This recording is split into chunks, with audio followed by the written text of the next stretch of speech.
Bonjour et bienvenue. Aujourd'hui, on a sur la table un texte assez détonnant. Ah oui, on peut le dire. Il reprend une des questions les plus fondamentales de la foi chrétienne, le salut. Comment être sauvé? Et il propose une réponse qui pourrait en surprendre plus d'un.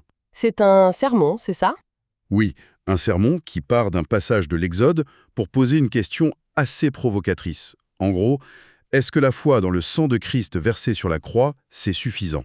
Ou est-ce qu'on aurait oublié la moitié de l'histoire? Exactement.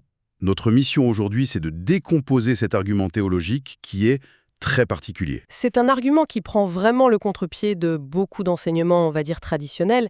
L'idée centrale du texte, c'est qu'on ne peut pas comprendre le salut offert par Jésus si on ne remonte pas à son prototype. Dans l'Ancien Testament. Oui, à la Pâque. Pour l'auteur, les conditions d'accès à cette Pâque originale contiennent une clé de lecture indispensable. Et au cœur de ces conditions, Il y a une exigence qui est, selon ce sermon, non négociable et trop souvent oubliée. La circoncision. d'accord, alors commençons par là, parce que c'est vraiment le point de départ de tout le raisonnement.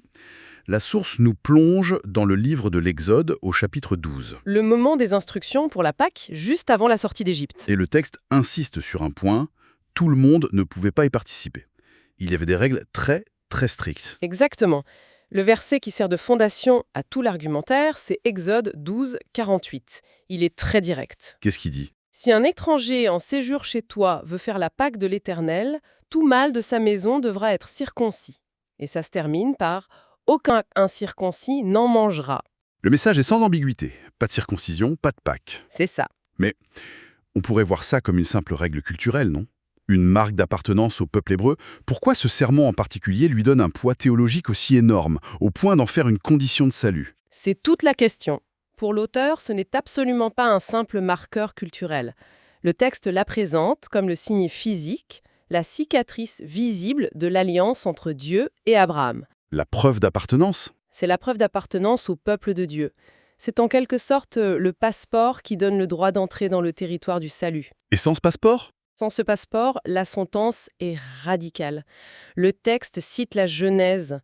L'homme non circoncis sera exterminé du milieu de son peuple. Exterminé? Le mot est fort. Il aura, je cite, violé mon alliance. Donc ce n'est pas rien. Donc si je suis la logique de cette source, avant même de parler du sang de l'agneau qui protège de l'ange de la mort, il y a une première barrière à l'entrée. Voilà, Il faut être qualifié pour pouvoir ensuite bénéficier du sacrifice. C'est ça l'idée? c'est précisément ça. L'argument est martelé. La circoncision n'est pas une option, c'est le prérequis absolu. C'est la condition qui rend une personne éligible au salut. Sans cette première étape, le sang de l'agneau sur la porte, il ne vous concerne tout simplement pas. D'accord. Et cette structure en deux temps, d'abord la qualification, ensuite le sacrifice, c'est la base sur laquelle tout le reste du sermon est construit. Non, bien sûr. Comment est-ce qu'elle transpose ça au Nouveau Testament? On ne demande plus aux chrétiens d'être circoncis pour être sauvés. Non, et c'est là que l'argument bascule. Le texte s'appuie sur ce que l'apôtre Paul appelle la circoncision du cœur. Une transformation spirituelle. Une transformation spirituelle et non plus physique.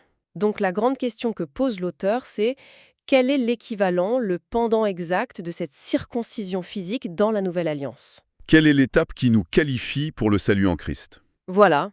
Et quelle est la réponse qu'il apporte? Sa réponse, c'est le cœur de sa thèse. Et elle est pour le moins inattendue. Pour l'auteur de ce sermon, cet équivalent, c'est le baptême de Jésus par Jean-Baptiste dans le Jourdain. Attendez une seconde. Le baptême de Jésus, Oui, la plupart des traditions chrétiennes le voient comme le début de son ministère public, un acte symbolique, une onction divine. absolument. L'idée que ce soit un acte mécanique équivalent à la circoncision, c'est radical. C'est totalement radical et le texte insiste lourdement sur ce point. Ce n'est pas juste un symbole, c'est un acte qui a, selon lui, une fonction de transaction spirituelle. Une transaction. Oui. Pour comprendre ça, il faut regarder le mécanisme qu'il décrit. Dans l'Ancien Testament, l'acte de couper le prépuce symbolisait le retranchement du péché. D'accord. La source applique cette même logique au baptême de Jésus. Elle le présente comme l'instant T, le moment précis où la totalité des péchés du monde a été, littéralement, transférée sur Jésus. Transféré. Comment? Comment un tel transfert aurait-il pu avoir lieu? Quelle autorité aurait permis de faire ça?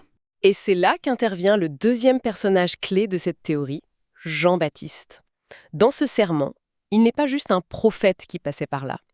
Le texte lui donne un statut absolument crucial. C'est-à-dire? Il est présenté comme le représentant de toute l'humanité et, plus important encore, comme le dernier souverain sacrificateur dans la lignée d'Aaron. Ça, c'est une affirmation théologique énorme.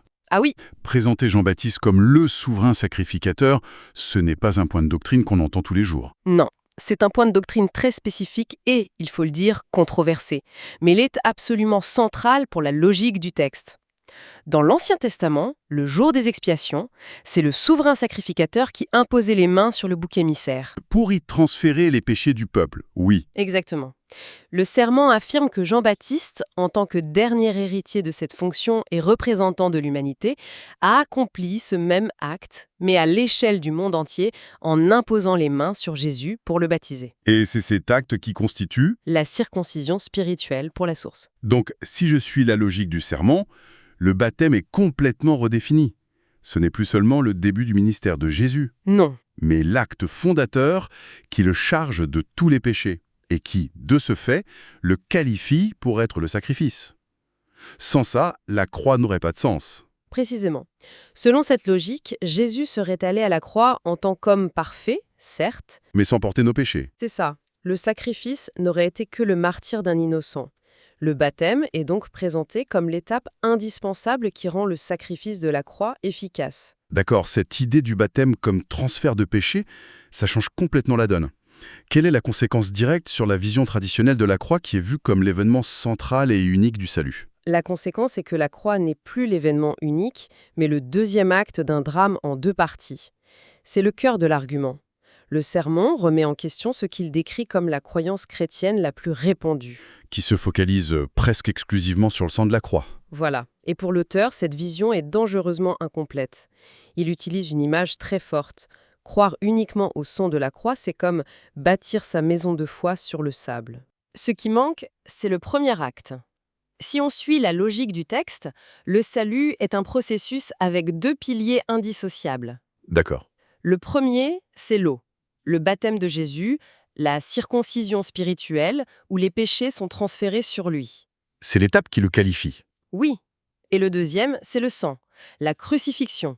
C'est le jugement, le paiement pour ces péchés qui ont été transférés. L'un ne peut pas fonctionner sans l'autre. C'est ça. La croix, c'est l'exécution de la sentence, mais le baptême, c'est l'acte d'accusation qui la rend légitime. Et j'imagine que l'auteur ne sort pas cette théorie de nulle part. Est-ce qu'il s'appuie sur des passages bibliques pour étayer cette vision en deux temps? Oui, il s'appuie très fortement sur un passage du Nouveau Testament qui devient, dans sa lecture, d'une clarté évidente. Lequel? La première épître de Jean, chapitre 5, verset 6. Le verset dit « C'est lui, Jésus-Christ, qui est venu avec de l'eau et du sang. Non avec l'eau seulement, mais avec l'eau et avec le sang. » Non, avec l'eau seulement, la précision est importante pour lui. Elle est cruciale. Le serment insiste lourdement dessus. Pour l'auteur, l'apôtre Jean a volontairement insisté pour qu'on ne sépare pas les deux. Plus loin, le même passage parle des trois témoins qui s'accordent. L'esprit, l'eau et le sang. Donc, si on en enlève un, Pour la source, ignorer le rôle fonctionnel de l'eau, c'est rejeter un des trois témoins, et donc avoir une foi incomplète et un témoignage invalide. Et ce qui rend ce sermon particulièrement puissant, c'est que ce n'est pas juste de la théorie. L'auteur raconte sa propre expérience. Absolument. Et c'est peut-être la partie la plus marquante du texte. Il ne s'agit pas d'un débat intellectuel. Il partage un témoignage personnel très fort. Il explique avoir été un chrétien fervent pendant 10 ans, croyant sincèrement que le sang de Jésus l'avait sauvé. Et pourtant, Et pourtant, il se décrit pendant toute cette période comme un immense pécheur. prisonnier d'un cycle. Un cycle infernal, oui. Il péchait, il se repentait en pleurant, il se sentait pardonner un court instant, puis il recommençait, et la culpabilité revenait encore plus forte. C'est un témoignage très parlant. On sent une vraie souffrance, ce sentiment de ne jamais être à la hauteur. Exactement. Et beaucoup de croyants peuvent sans doute se reconnaître là-dedans. La source utilise cette expérience pour opposer deux types de foi. Laquelle?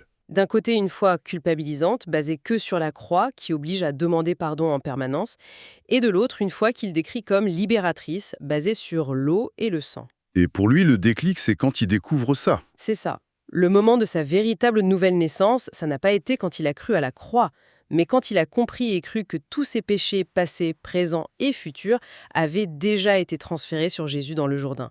À cet instant, dit-il, il a senti qu'il était devenu blanc comme la neige, non pas juste pardonné, mais déclaré juste, une fois pour toutes. C'est là que le ton devient beaucoup plus dur, n'est-ce pas?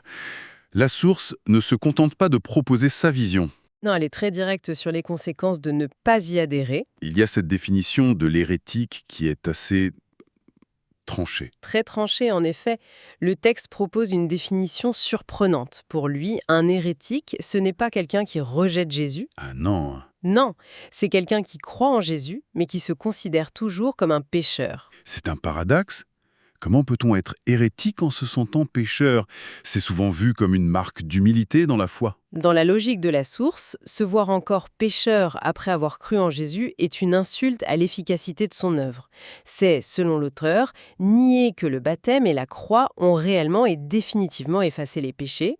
Donc en continuant de se repentir, Le croyant se place lui-même sous une condamnation que Christ aurait annulée.